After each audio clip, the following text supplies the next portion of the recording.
नमः समय साराय स्वानुभूत्या चकास्ते चित्स्वभावाय भावाय सर्वभावान्तरक्षिदे वन्दितु सौवसिद्धे धूमचल्मणोवमं गदिं पत्ते ओक्षामि समय पाहुड मर्मो सुध केवली बड़िदम। समय सारजी गिरधारीराज और पुण्य पाप अधिकार पर अपनी चर्चा चल रही है और इस अधिकार में भी अपन चर्चा कर रहे हैं 151 गाथा, जिसकी उत्थानिका है। अब यह सिद्ध करते हैं कि ज्ञान मोक्ष का कारण है, ज्ञान ही सुख का कारण है, ज्ञान ही सर्व दुखों के अभाव का कारण है। सब एक ही बात है। परमठो खलु समो शुद्धो जो केवली मुड़ी राणी तम हिठिदा सहावे मुड़ी मो पावंतिड़े पाणम। टीका अपने गाथार्थ पढ़ लिया था, टीका पढ़नी थी। ज्ञान मोक्ष का कारण है क्योंकि वह शुभाशुभ कर्मों के बंध का कारण नहीं होने से ज्ञान मुक्ति का कारण है। क्यों है कारण? क्योंकि ज्ञान से बंध नहीं होता। जब ज्ञान होता है तो शुभ अशुभ भाव नहीं होते, शुभ अशुभ भावों से बंध होता है। वो कर्म को फेवरेबल कंडीशन प्रोवाइड करते हैं शुभ अशुभ भाव, लेकिन ज्ञान से शुभ अशुभ भाव उत्पन्न नहीं होते। निश्चिंता निर्भरता उत्पन्न होती है, निराकुलता उत्पन्न होती है। इसलिए वो उसका मोक्ष का कारण पना बनता है। हेतु दे दिया, ये न्याय, इसको कहते हैं न्याय, लॉजिक दे दिया आपको। ये लॉजिक ख्याल में रहना चाहिए, है ना। वह ज्ञान समस्त कर्म आदि अन्य जातियों से भिन्न चैतन्य जाति मात्र परम पदार्थ है। अब ज्ञान को, ज्ञान अर्थात त्रिकाली ध्रुव भगवान आत्मा को क्या बोल रहे हैं? परम पदार्थ का अर्थ क्या है? चैतन्य परम पदार्थ है ना। शुद्ध आगे बोलेंगे और समय की परिभाषा, समय उसी ध्रुव को बोल रहे हैं समय है। भगवान आत्मा समय है, एक रूप प्रवर्तमान ज्ञान और परिणमन। एक रूप रहते हुए मात्र जानते हुए परिणमन करता है, समय है। और क्या कह रहे हैं? शुद्ध है, समस्त नए पक्षों से अमिश्रित एक ज्ञान स्वरूप होने से शुद्ध है। केवल चिन्ह मात्र वस्तु स्वरूप होने से केवली है। देखो, शुद्ध क्यों कहा? स्व से अभिन्न, पर से भिन्न, इसलिए क्या है? शुद्ध है, इसलिए शुद्ध है। ध्रुव ध्रुव रहता है, पर्याय मात्र नहीं होता, इसलिए क्या है? शुद्ध है। परमात्मा प्रकाश जी ग्रंथ में ध्रुव की परिभाषा क्या लिखी थी? स्व जाति का अत्याग, ये ध्रुव की परिभाषा है ना, इसलिए शुद्ध है। अभी क्या बोल रहे हैं?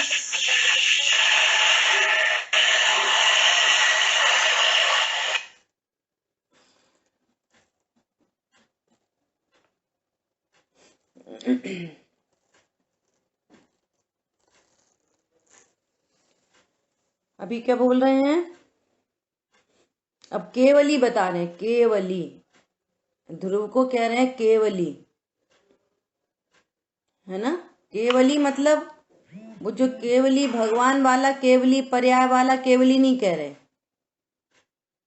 क्या बोल रहे हैं? केवली केवल चिन्ह मात्र वस्तु स्वरूप होने से केवली है। ओनली चिन्ह मात्र, ज्ञाता दृष्टा, ज्ञाता दृष्टा हूं, ऐसा। अभी क्या कह रहे हैं? केवल मनन मात्र।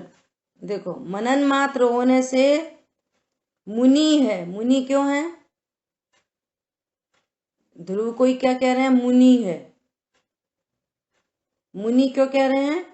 केवल मनन मात्र, मनन मात्र मतलब ज्ञान मात्र, ओनली ज्ञान मात्र भाव स्वरूप होने से मुनि है, और स्वयं ही ज्ञान स्वरूप होने से ज्ञानी है। जैसे पानी बोलो, वाटर बोलो, जल बोलो, तन्नी बोलो, सब क्या हुआ? एक ही बात है ना। ऐसे ही भगवान आत्मा के इतने विशेषण दे रहे हैं। मैं केवली हूं। वो जो पर्याय उत्पन्न होती है ना, केवल ज्ञान की पर्याय जो उत्पन्न होती है, वो मैं नहीं, मैं तो अभी केवल ज्ञान वाला हूं। जो पर्याय उत्पन्न होती है स्वरूप के आश्रय से, है ना, मुनि मनन करे सो मुनि, वो मुनि मुझ मुनित्व का लक्ष्य करने से पर्याय प्रकट होती है। तो ध्रुव को इतने विशेषण दे रहे हैं। अभी क्या कह रहे हैं? अथवा स्वतः स्व का भवन मात्र स्वरूप होने से स्वभाव है। स्वभाव मतलब स्व का भवन मात्र होना, भवन मात्र मतलब होना, स्व स्व रूप से होता रहता है। ध्रुव ध्रुव ध्रुव ध्रुव ध्रुव ध्रुव, है ना, ऐसा। अतः स्वतः चैतन्य का भवन मात्र स्वरूप होने से सद्भाव है, क्योंकि जो स्वतः होता है वह सत्स्वरूप ही होता है। इस प्रकार शब्द भेद होने पर भी वस्तु भेद नहीं है। यद्यपि नाम भिन्न भिन्न है, तथापि वस्तु एक ही है। क्या बोल रहे हैं? क्या विषय चल रहा है? ज्ञान से मोक्ष होता है। और ज्ञान किसको कहना? कि जिस ज्ञान में मैं भगवान आत्मा हूं, ऐसे ज्ञान को ज्ञान कहते हैं। जो ज्ञान अपने को संयोग शरीर वाला जानता है, उस ज्ञान को अज्ञान कहते हैं। और अज्ञान से सेम टाइम में तुरंत राग द्वेष उत्पन्न होते हैं। अज्ञान से राग द्वेष उत्पन्न होते हैं, और राग द्वेष से कर्म का बंधन होता है। कर्म का बंधन होने से चार गति में परिभ्रमण होता है। ज्ञान किसको कहना? देखो, बड़े बड़े साइंटिस्ट, बड़े बड़े इंजीनियर, कितने इंटेलिजेंट। ध्यान से सुनना, जो इंटेलिजेंसी दिखाई दे रही है ना, देखो कैसे मोबाइल बना दिए, देखो कैसा रोड मैप, चले जाओ कोई दिक्कत नहीं, कितनी बढ़िया बढ़िया चीजें आ गई। ये सब क्या है? विज्ञान का चमत्कार। ये विज्ञान का चमत्कार नहीं। विज्ञान का चमत्कार तो ये है, सिर पे सिगड़ी जल रही है, विज्ञान का चमत्कार, कोई दुख नहीं, ये है विज्ञान का चमत्कार। पर समझ में आ रहा है? अर्थात कैसा एक टंकोत्कीर्ण ज्ञायक स्वभाव ज्ञान में है कि बाहर में अनेक अनुकूलता प्रतिकूलता होने पर भी परिणति में एकदम निश्चिंतता निर्भरता। ये है विज्ञान का चमत्कार। क्या बोला? बाहर में कोई गुड बिहेवियर हो रहा हो, किसी का बैड बिहेवियर हो रहा हो, ये विज्ञान का चमत्कार है कि वो गुड बैड ही नहीं दिखता। क्या बोला? ये विज्ञान का चमत्कार है। मैं भगवान आत्मा हूं, मेरे में कुछ नहीं होता, मैं अप्रभावी तत्व हूं, अनटच, इफेक्टलेस, फुल्ली सेफ हूं। ये है विज्ञान का चमत्कार। जिस ज्ञान में मैं गायक हूं ऐसा आया, बस वो ज्ञान निश्चिंत निर्भर हो गया। पर समझ में आ रहा है? ये है विज्ञान का चमत्कार। अब ऐसे वीर सागर जी भाई साहब बोल रहे थे, ऐसा ऐसे राइटिंग करो, विज्ञान के चमत्कार। व्हाट इज विज्ञान? और जो बाहर में दिखाई दे रहा है वो सब क्या है? वो छायोपशमिक ज्ञान है, अज्ञान रूप छायोपशमिक ज्ञान, और वो कर्माधीन है। वो क्या है? वो सब एक बहुत बड़ा साइंटिस्ट है और उसने बहुत बड़े बड़े आविष्कार किए, और अभी ज्ञानावणी कर्म का तीव्र उदय आ जाए, ब्रेन हेमरेज हो जाए बाहर में, जीरो, पूरा ज्ञान जीरो। वो उदयाधीन व्यवस्था है ना? देखो, मैच को देखते हैं लोग, है ना? मैच चल रहा है, क्रिकेट मैच चल रहा है। अब क्रिकेट मैच चल रहा है, अब जिनको स्वरूप पता होता है ऐसे ही बैठ गए देखने, चलो। जिनको स्वरूप पता है ना, तो उनको तो राग द्वेष नहीं होते। योग्यता है वो बॉल का परिणामन है, कहाँ जाएगी, कितनी दूर जाएगी, बैट का परिणामन है, वो सब पुद्गल का परिणामन है। कब हाथ में आ जाएगी, कब बाउंड्री को छुएगी, कब रन आउट करेगी, ये बॉल का परिणामन है, बैट का परिणामन है। और उस जीव के भी शरीर की योग्यता है, कितनी प्रेशर से पड़ेगी बॉल, कितनी नहीं पड़ेगी। करता होता, अगर 4 रन बनाने का करता होता तो हर बॉल पर 4 रन पड़ते ना। क्या बोला? करता है कहाँ? हम करता देखते हैं तो राग देश उत्पन्न होते हैं। अरे पिछले एक मैच में सेंचुरी बना दी और इस मैच में 0 भी आउट हो गया। बोलो करता कहाँ है? तो वो जो अज्ञान रूप ज्ञान है, जो कर्माधीन है, विनाशी है, पर का अकर्ता है और कर्ता जान रहा है। देखो वो सेंचुरी बनाने पे हर्षित होता है और 0 पे आउट होने पर डिप्रेशन में आ जाते हैं। समझ में आ रही है? और उससे क्या हो रहा? इतना मात्र नहीं हो रहा, अनंत बंध हो रहा है, अनंत कर्मों का बंध। नवीन राग द्वेष से, किसी पर लक्ष्य से नवीन राग द्वेष उत्पन्न हो रहे हैं, वे अनंत बंध के कारण होते हैं। और ये विज्ञान है, भेद विज्ञान, वस्तु स्वरूप का ज्ञान है, उसको रहस्य का विशेष ज्ञान है। कोई जीव करता नहीं है, कोई जीव करता नहीं है। होता स्वयं जगत परिणाम, कोई जग का करता क्या काम। घर में भी जो झंझटे है ना, बात नहीं मानते, सुनते नहीं है, ऐसा कर दिया वैसा कर दिया। भैया पुद्गल के परिणमन की योग्यता है और जीव के भी भावों की योग्यता है। दोनों का स्वरूप जानकर जो प्रणति निश्चिंत निर्भर होती है, वो ज्ञान अपना भला करता है। उस ज्ञान को ज्ञानी कहते हैं। ज्ञान के साथ सुख का अविनाभाव संबंध है। क्या बोला? ज्ञान का सुख के साथ अविनाभाव संबंध है।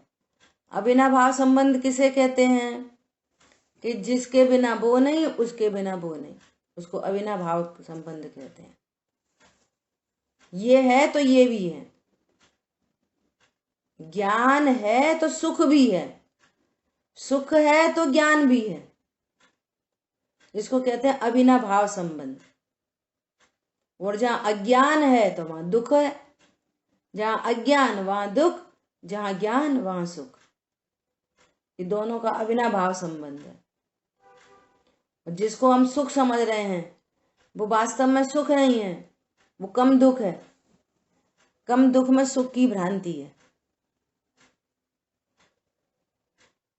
हमारी बात समझ में? तो क्या कह रहे हैं? भावार्थ, मोक्ष का उपादान तो आत्मा ही है। मोक्ष की जगह क्या लगाना? सुख का उपाय आत्मा ही है।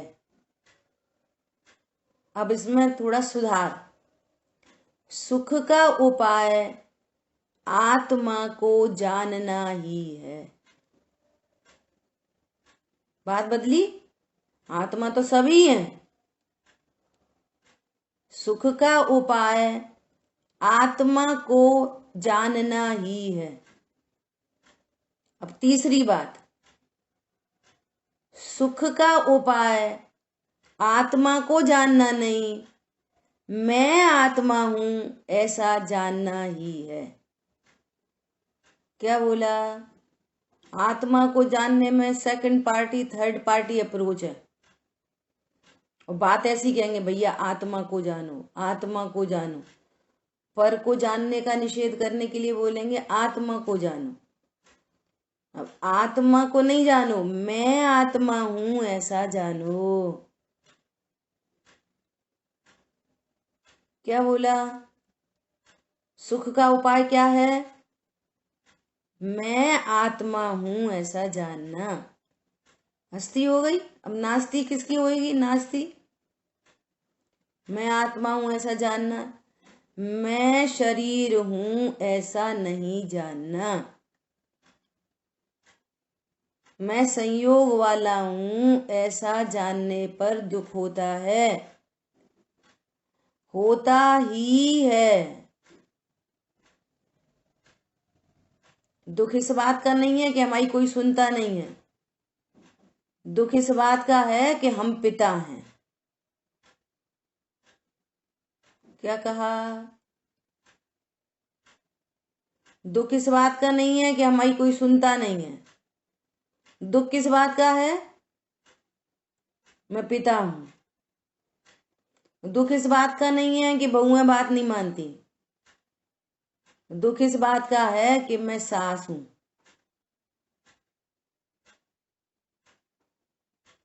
ज्ञान से सुख होता है। ज्ञान से सुख होता है। किस ज्ञान से? जो ज्ञान कहता है कि मैं आत्मा हूं। अब आत्मा का स्वभाव है अपना। क्या स्वभाव है? भेद से कहो तो मात्र जानने वाला हूं, और अभेद से कहो तो ध्रुव ध्रुव बना रहता है। बस ऐसा अप्रभावी तत्व हूं। पर का जानना हो रहा है लेकिन पर से अप्रभावी हूं। अनटच, इफेक्टलेस, फुल्ली सेफ, है ना? ऐसा परमार्थ से आत्मा का ज्ञान स्वभाव है। जो ज्ञान है सो आत्मा है, और आत्मा है सो ज्ञान है। इसलिए ज्ञान को ही मोक्ष का कारण कहना योग्य है। देखो क्या बोल रहे हैं? जो आत्मा है सो ज्ञान है, जो ज्ञान है सो आत्मा है। कोई भेद थोड़ी है। चीनी है सो वही मिठास है, जो मिठास है वही चीनी है। ज्ञान और आत्मा कोई दो अलग अलग चीजें थोड़ी हैं। ऐसा ज्ञान की आराधना अर्थात आत्मा की आराधना, आत्मा की आराधना अर्थात ज्ञान की आराधना। ज्ञान लक्षण है, आत्मा लक्ष्य है। पंडित साहब ने लिखा है, ज्ञानानुभूति ही परमामृत है, ज्ञानमयी मेरी काया। ज्ञानानुभूति ही परमामृत है।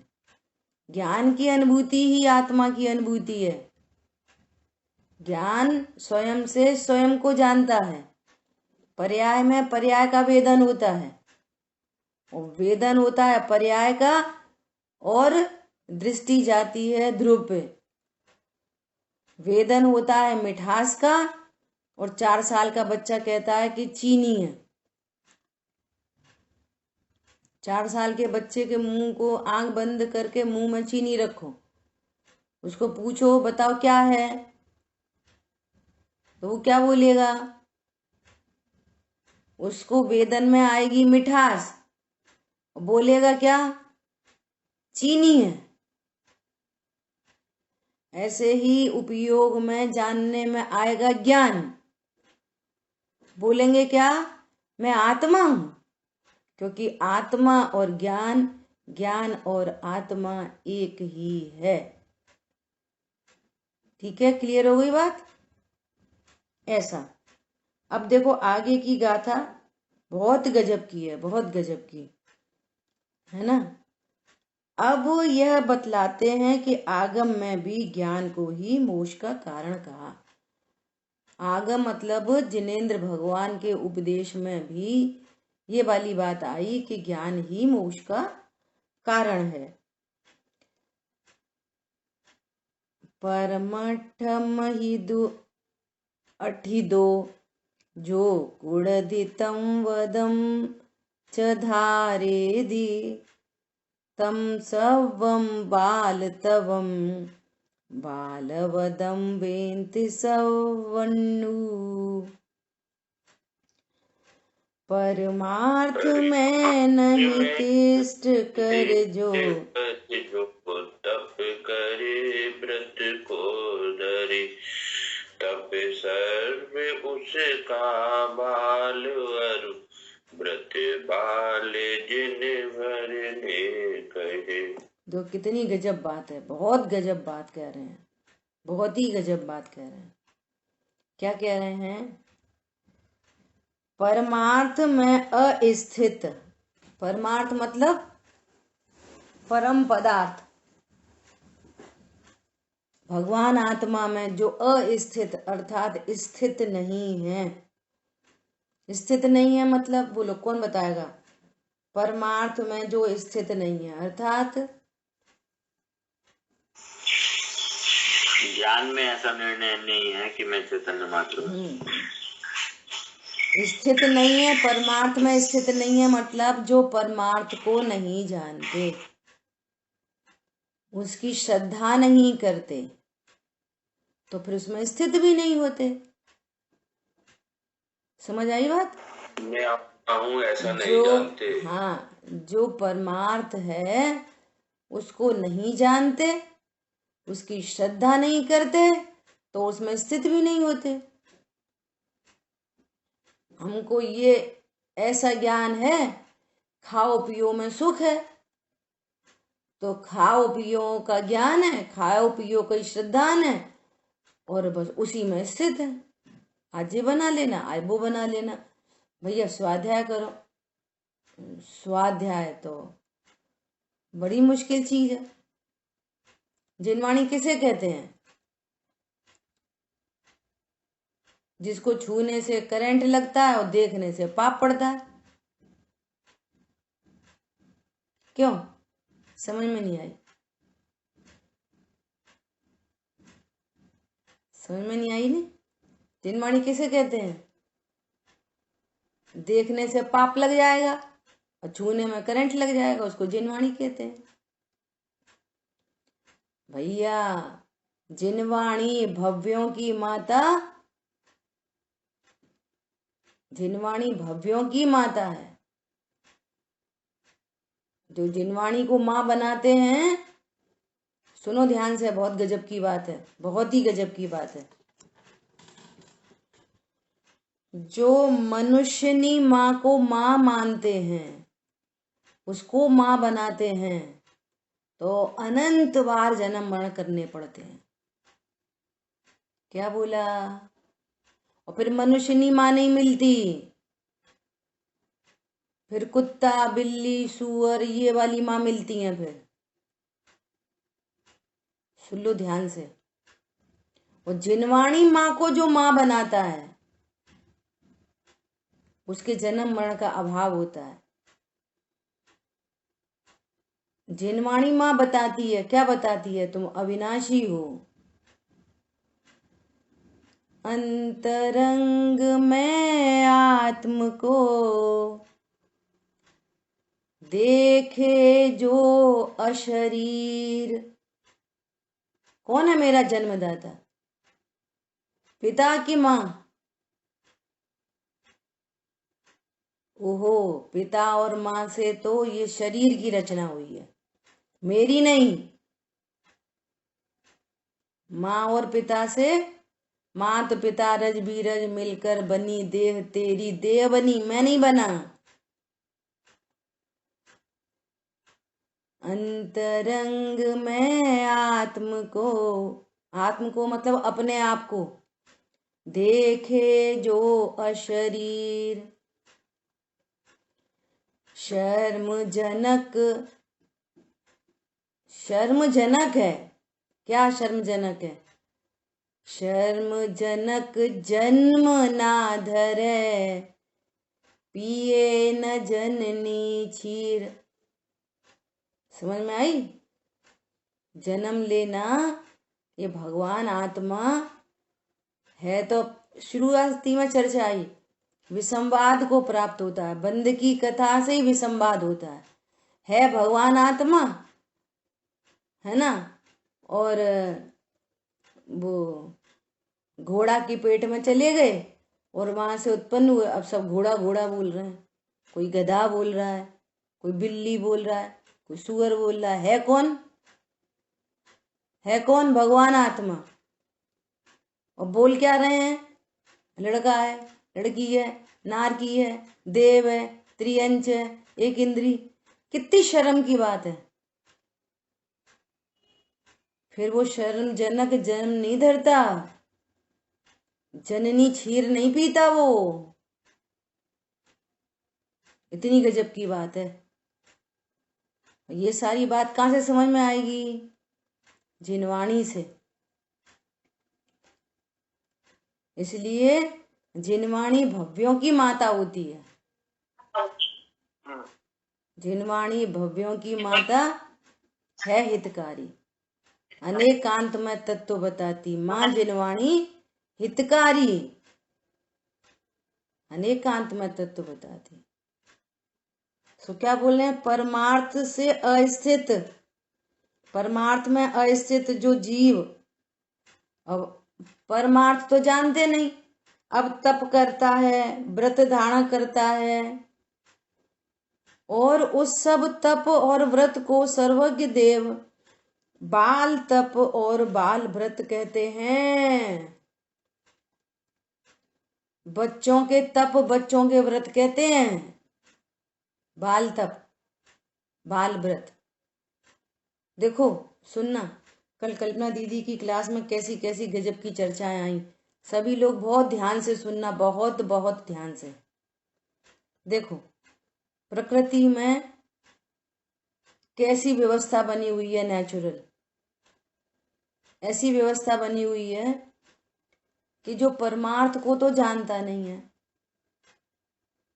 और बाल तप बाल व्रत हो रहे हैं उसको, है ना।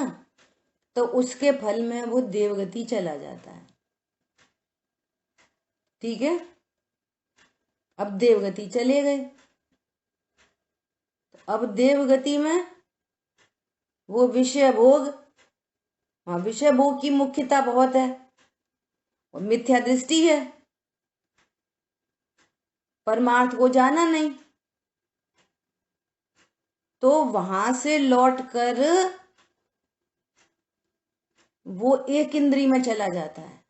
कल्पना करो, पृथ्वी काय बन जाएगा वहां से आके, वो बादर में चला जाता है, बादर पृथ्वी काय, वनस्पति में चला जाता है। पॉइंट समझ में आ रहा है? और कैसे कैसा झंझट है, और शुक्ल लेशा के परिणाम है वहां पे, और तो भी एक इंद्री में चला गया। और दूसरी साइड में नार, और देखो अभी देखना ज्ञान का भी क्या हुआ, और चारित्र की पर्याय का भी क्या हुआ। ज्ञान वहां पर था, वहां अवधि ज्ञान होता है। सारे देवगति के जीवों को अवधि ज्ञान होता है, को अवधि, है ना। जो मिथ्या दृष्टि है उनको को-अवधि ज्ञान होता है, सम्यक दृष्टि की तो बात नहीं चल रही। जो परमार्थ में अस्थित है उनकी कैसी कहानी बनती है, तो उनको को-अवधि ज्ञान है, तो को-अवधि ज्ञान क्या हो गया, zero. Zero in the sense कि अक्षर का अनंतवा भाव हो गया, पूरा ज्ञान। अब निगोदिया का जीव कितना ज्ञान है, एक इंद्री, स्पर्शन इंद्री संबंधी ज्ञान होगा, सो भी किसका, अपने खुद के शरीर जितना, बस। पूरा ज्ञान कैसा हो गया, को इधर को अवधि ज्ञान, मति श्रुत और अवधि, इतना ज्ञान का तीव्र क्षयोपशम, और अब क्षयोपशम इतना हीन हो गया। वहां पर कषाय मंद थी और यहाँ पर चारित्र मोहिनी कर्म का तीव्र उदय, और यहाँ पर तीव्र कषाय। एक इंद्रिय जीवों को ज्ञान होता है हीन और चारित्र होती है तीव्र। ये एक इंद्रिय जीवों की व्यवस्था है। बोलो अब सुनना, शुभ कर्मों का फल विषय भेद विज्ञान के अभाव में, परमार्थ में अस्थित होने पर, भेद विज्ञान के अभाव में शुभ कर्मों का फल विषय भोग और विषयों में मानस रमा रहा, और विषयों में मानस रमा रहा अर्थात जो पुण्य का उदय मिला, उस पुण्य के उदय में उसी में मानस रमा रहा, चित्त उसी में रमा रहा, उस पुण्य के उदय का मिसयूज किया, तो प्रकृति में ऐसी व्यवस्था, ऐसी दंड व्यवस्था है। समझ में आ रही है बात? शुभ कर्मों का फल, परमार्थ प्रकाश जी ग्रंथ में आचार्य देव कहते हैं कि मुझे ऐसा पुण्य नहीं चाहिए जिसको भोगने में चित्त लगा रहे, है ना, और जिससे मुझे मान कषाय की उत्पत्ति हो, और जिससे वापस पाप बंद हो जाए, जिससे बुद्धि भ्रष्ट हो जाती हो। क्या बोला? जब धन बहुत होता है ना तो बुद्धि भ्रष्ट हो गई, अब मैं चौड़ा और सड़क सकरी, मैं बड़ा आदमी हूं, मैं दान करता हूं, मैं दया करता हूं, मैं ऐसा करता हूं। इसको कह रहे हैं बाल तप बाल व्रत। पॉइंट समझ में आ रहा है? आचार्य भगवान कह रहे हैं हमें ऐसा पुण्य नहीं चाहिए जिसके फल में बुद्धि भ्रष्ट होती हो और स्वरूप को समझने के लिए ज्ञान तैयार नहीं होता हो, ऐसा हमें पुण्य नहीं चाहिए। समझ आ रही बात? दूसरी तरफ क्या कह रहे हैं, दूसरी साइड में, मुझे तो हे प्रभु, मुझे तो नरक का वास भी मंजूर है। क्यों? मुझे तो बस तुम्हारे पद पंकज की भक्ति मिलती रहे, मुझे नरक का वास भी मंजूर है। और अपन ये बाली बात सुनेंगे तो अपन को गले क्यों नहीं उतरेगी?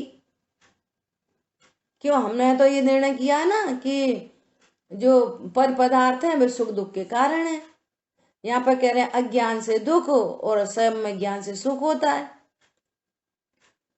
स्वर्ग में तो विषय भोग है, बहुत मजा आएगा। नहीं भैया, अज्ञान से दुख ही होता है। और सुनो, ये बाल व्रत बाल तप क्यों है कि ये बाल व्रत और बाल तप परमार्थ को जाने बिना हो रहे हैं ना, तो अंतरंग में शांति तो है नहीं, वीतराग धारा तो है नहीं, तो उन बाल व्रत और बाल तप में क्लेश है। एग्जैक्टली पॉइंट समझ में आया? उसके साथ में जो सम्यक दृष्टि जीवों को भी तप और व्रत होते हैं, लेकिन उस तप व्रत के साथ में अतीन्द्रिय आनंद की एक धारा चल रही होती है, तो उनको शांति है, उन्हीं तप व्रत में शांति है। और इनको उन्हीं बाल व्रत तप में, अब हमने तो आज नियम ले लिया, आज हम पानी नहीं पिएंगे, अब शाम को प्यास लग आई, अब प्यास लग आई तो उपयोग में तो कुछ है ही नहीं, भगवान आत्मा परमार्थ में अस्थित है, तो अब वो बार बार लक्ष्य होएगा पानी पानी पानी, तो वो क्लेश का प्रसंग बन जाएगा। समझ में आ रही है बात? और जहां सम्यक ज्ञानी सम्यक दृष्टि जीव है, उनको प्यास के काल में भी एक शांति धारा चल रही है, इसलिए वो तीव्र बंध का कारण नहीं बन पाती, वो मुक्ति का कारण बनती है। समझ में आ रही है बात? ऐसी अद्भुत बातें हैं। और क्या बोला कि वो त्रियंच गति का जीव, वो सॉरी नरक गति का जीव, जो वहां पर लड़ रहा है, पिट रहा है, पीट रहा है, वहां पे कृष्ण लेशा के भाव हैं। और नरक गति का जीव निकलता है ना, तो नियम से संगी पंचेंद्री ही निकलता है, चाहे संगी पंचेंद्री त्रियंच हो, चाहे संगी पंचेंद्री मनुष्य हो। नरक से देखो अब वस्तु व्यवस्था कितनी गजब की है। नरक से निकला हुआ जीव एक इंद्री दो इंद्री में नहीं जाता, और देवगति से निकला जीव एक इंद्री दो इंद्री में चला जाता है। जबकि यहाँ पे बाहर से देखोगे तीव्र कषाय है, और वहां पे बाहर से देखोगे तो मंद कषाय है। वे लड़ते झगड़ते नहीं है देवगति के जीव आपस में, बोलो। और हम क्रिया परिणाम कोई मुख्य करके देखते हैं ना, तो ये वाली बात समझ में नहीं आती। वस्तु स्वरूप से जब देखोगे, तो दीदी बोल रही कि ऐसा ऐसा कहते हैं कि सिर पे परे सिल, ऐसा कुछ कह रहे थे कि ऐसा पाप का उदय अच्छा है, वो पाप का उदय अच्छा है जो बार बार हमें भगवान की याद दिलाता है। हे भगवान हे भगवान हे भगवान, कम से कम भगवान की याद तो दिलाता है। और पुण्य के उदय में तो वो क्या हो जाता है, मति भ्रष्ट हो जाती है। हमसे बड़ा कोई नहीं, हमसे अच्छा कोई नहीं, जो है सो हमें, उस फल में चला जाता है वो नीच गतियों में। ये स्वरूप है अद्भुत। सो क्या कह रहे हैं, देखो टीका, आगम में भी ज्ञान को ही मोक्ष का कारण कहा, इसलिए पूरी समय शक्ति स्वाध्याय स्वाध्याय स्वाध्याय, और स्वाध्याय के माध्यम से स्व का अध्ययन, मैं कौन हूं, इसको समझने में मेरे दुख का कारण क्या है, मेरे सुख का कारण क्या है, मैं कैसे सुखी हो सकता हूं, कैसे निश्चिंत निर्भर हो सकता हूं, आगम के अनुसार अपने ज्ञान को बनाना। आ रही है बात समझ में? आगम में भी ज्ञान को ही मोक्ष का कारण कहा है, ऐसा सिद्ध होता है क्योंकि जो जीव परमार्थ भूत ज्ञान से रहित हैं, उसके अज्ञान पूर्वक किए गए व्रत तप आदि कर्म बंध के कारण है, और उनके व्रत तप निर्जरा के हेतु कहते हैं। देखो अंतरंग में तो एक वीतराग धारा चली रही है, सुनना, बहुत गहरा पॉइंट है। सम्यक दृष्टि जीवों को अनंतानुबंधी के अभाव रूप एक वीतराग धारा चल रही है। अब बाहर में शुभ परिणाम उत्पन्न हुआ, व्रत तप का भाव उत्पन्न हुआ, तो वे व्रत तप के भाव अशुभ भाव की निर्जरा करते हैं। क्या करते हैं? अप्रत्याख्यान संबंधी शुभ भाव उत्पन्न हुआ है ना, अशुभ से निवृत्ति और शुभ में प्रवृत्ति, ये व्यवहार तप है। और स्वरूप में प्रतपन, ये निश्चय तप है। क्या कहा, बोलो शांतनु, क्या कहा?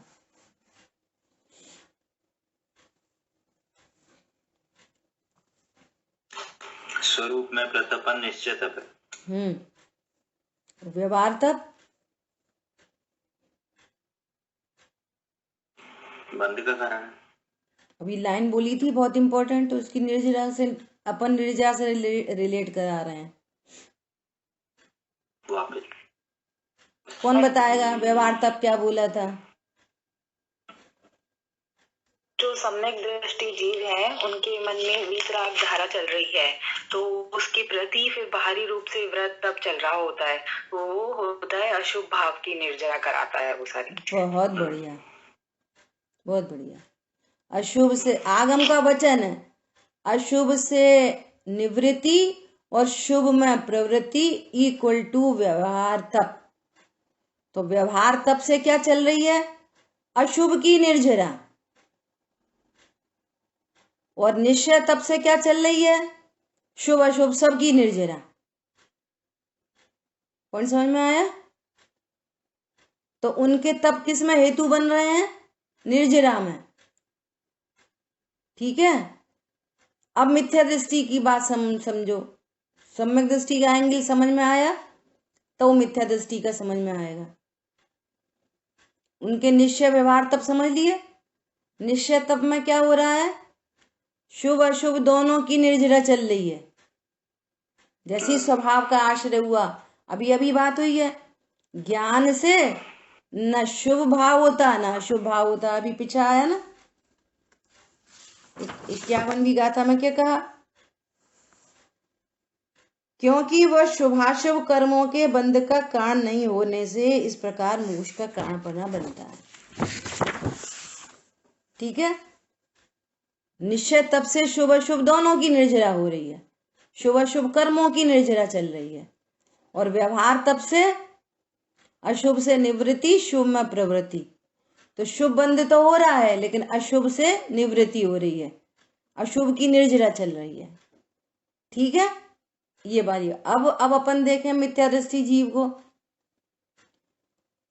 कि उसके भी तो व्रत तप से, उसके भी तप से तो अशुभ की निर्जरा होएगी।